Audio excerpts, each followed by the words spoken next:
नमस्कार दोस्तों, स्वागत है आप सभी लोगों का आरएस बाबा पर।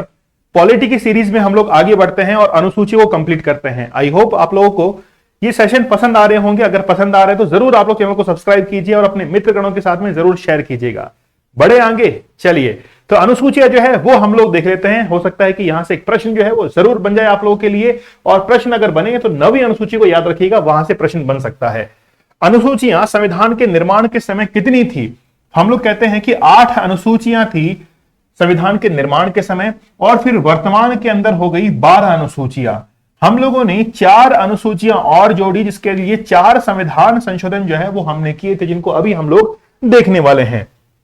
सबसे पहले अनुसूची 1 की हम लोग बात कर लेते हैं। अनुसूची 1 ये कहती है कि अनुसूची 1 के अंदर भारत के राज्य क्षेत्र शामिल हैं। राज्य क्षेत्र से मीन्स ये है कि भारत के अंदर कितने राज्य हैं और कितने केंद्र शासित प्रदेश हैं। अगर भारत के किसी भी राज्य और केंद्र शासित प्रदेश में अगर कोई भी परिवर्तन होता है तो यह मान के चलिएगा कि अनुसूची 1 में संशोधन करना आवश्यक हो जाएगा। अगर हम लोग तेलंगाना की बात करें, जिस समय तेलंगाना बना था उस समय 29 राज्य और 7 केंद्र शासित प्रदेश थे। उसके बाद में 28 राज्य, जब जम्मू कश्मीर से जो है वो राज्य का दर्जा छीना गया था और उसको केंद्र शासित प्रदेश बनाया गया था, तो लद्दाख और केंद्र शासित प्रदेश के साथ में जो है वो 9 हमारे पास में यूनियन टेरिटरीज हो गए थे।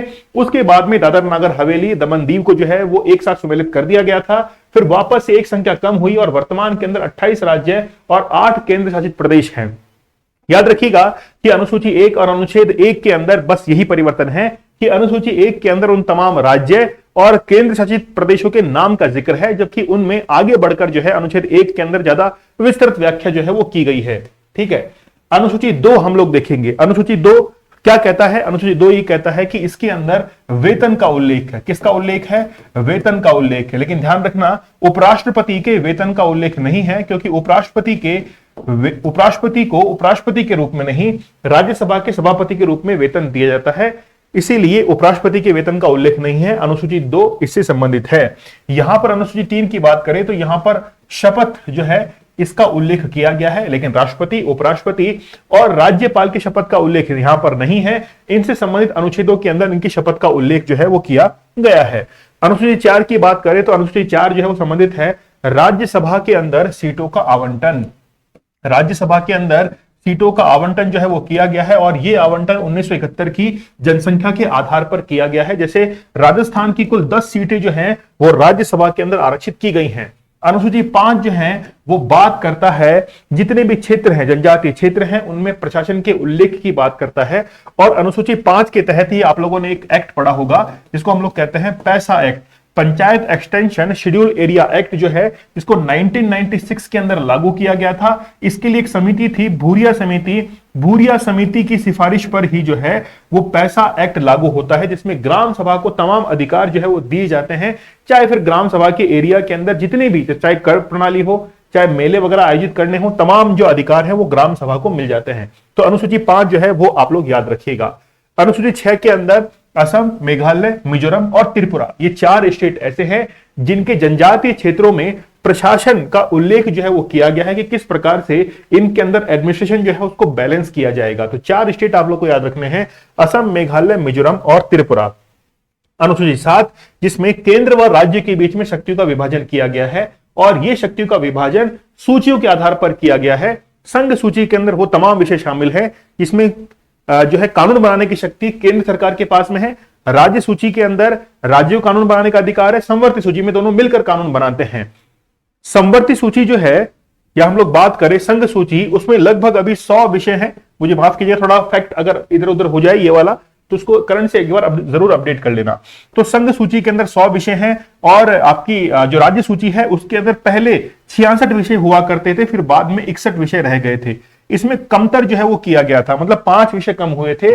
उन कम विषयों को 42वां संविधान संशोधन 1976 में करते हुए संवर्ती सूची से राज्य सूची के अंदर शामिल किया गया था। एक प्रश्न यहां से बनता है कि ऐसे कौन कौन से विषय हैं जिनको संवर्ती सूची से राज्य सूची के अंदर शामिल किया जाता है? तो वो है शिक्षा, वन्य एवं वन्य जीव, पक्षियों का संरक्षण, बांट एवं मापतोल, जनसंख्या नियंत्रण और परिवार नियोजन। ये 5 विषय हैं जिनको बाद में जो है वो राज्य सूची के अंदर शामिल कर लिया गया था। ठीक है, ये आप लोग को ध्यान में रखना है। ठीक है, चलिए, सही लिखा है ना मैंने?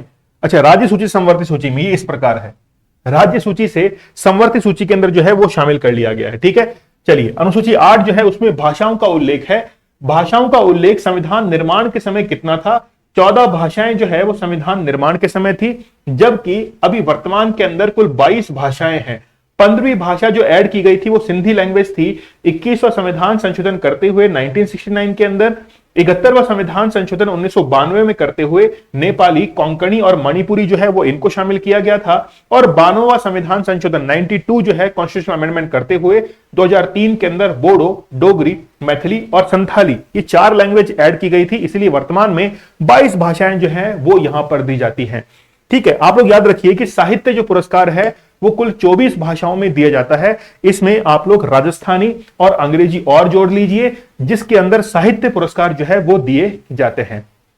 आगे बढ़ते हैं, नवी अनुसूची देखिए। नवी अनुसूची को पहला संविधान संशोधन 1951 के तहत जोड़ा गया था। याद रखिए कि संसद की जो पहली बैठक होती है वो 13 मई 1952 को होती है। इसका अर्थ यह हुआ कि जब संसद का गठन 1952 में होता है तो इससे पहले ही यह संशोधन जो है वो संविधान सभा के द्वारा किया गया था। उन कानूनों का उल्लेख अनुसूची 9 में किया गया है जिनको न्यायालय के समक्ष चुनौती जो है वो नहीं दी जा सकती है। वो तमाम कानून जो है वो उसके अंदर शामिल है, जिनमें से भूमि सुधार कानून एक उनमें से है। खासतौर पर आरक्षण भी जो है वो भी इसी के अंदर शामिल है। जैसे तमिलनाडु को 69% आरक्षण दिया गया है, वो भी अनुसूची 9 के अंदर शामिल है। राजस्थान के अंदर जैसे गुर्जरों को आरक्षण है, वो भी मांग करते हैं कि हमारा जो आरक्षण है वो अनुसूची 9 के अंदर शामिल कर दिया जाए। केशवानंद भारती बनाम केरल राज्य 1973 के अंदर यह कहा गया था कि संसद को अधिकार है कि वो तमाम कानूनों के अंदर संशोधन कर सकती है, चाहे फिर वो अनुसूची 9 के अंदर शामिल हो, लेकिन ध्यान रखना है कि संविधान का मूल ढांचा जो है वो प्रभावित नहीं होना चाहिए। यह डिसीजन जो है वो केशवानंद भारती बनाम केरल राज्य के अंदर दिया गया था। अनुसूची 10 की बात करें तो 52वां संविधान संशोधन 1985 में करते हुए इस अनुसूची को जोड़ा गया था, जिसके तहत दल बदल पर जो है वो पूर्णतः रोक भी लगा दी गई थी। 91 जो कॉन्स्टिट्यूशनल अमेंडमेंट था 2003 के तहत, वहां उससे जो है वो क्या कर दिया गया था, पूर्णतः दल बदल पर रोक भी लगा दी गई थी।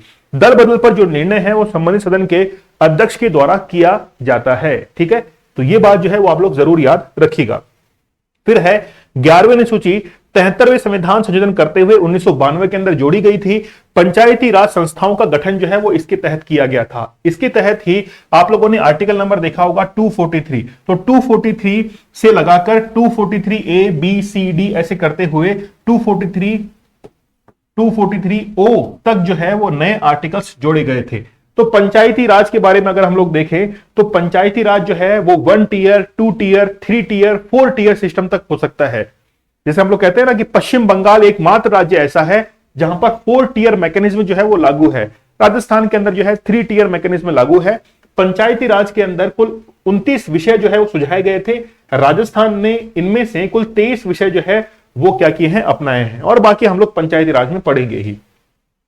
12वीं अनुसूची जो है वो 74वें संविधान संशोधन 1992 के तहत जोड़ी गई थी। 93 में जो है इसको लागू कर दिया गया था। नगर पालिकाओं का गठन जो है वो इसके तहत किया गया, और इसके आगे के मतलब 243 पी से लेकर जेड डी तक जो है ये अनुच्छेद इसके अंदर जोड़े गए थे, और भी अनुच्छेद जोड़े गए थे। तो अनुसूची 12 जो है वो 74वां संविधान संशोधन 1992 के तहत जोड़ी गई थी।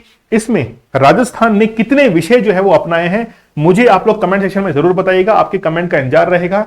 ये सेशन आप लोग कैसा लग रहा है मुझे आप लोग कमेंट सेक्शन में जरूर बताना। अगर वाकई में आप लोग को पसंद आ रहा है तो अपने मित्र गणों के साथ में जरूर शेयर कीजिएगा। इस लेक्चर में मेरी बोलने की स्पीड इसलिए ज्यादा रहती है ताकि मैं चाहता हूं कि कम टाइम में आप लोग को मैक्सिमम जो है वो नॉलेज गेन हो सके, और आप लोग कम टाइम में मैक्सिमम रिवीजन भी कर सके। चलिए, तो आप लोग जुड़िए आरएस बाबा के साथ में, बहुत बेनिफिट आप लोग को मिलेगा। मिलते हैं आप लोगों से अगले कंटेंट में, तब तक के लिए धन्यवाद। Thank you. जय हिंद।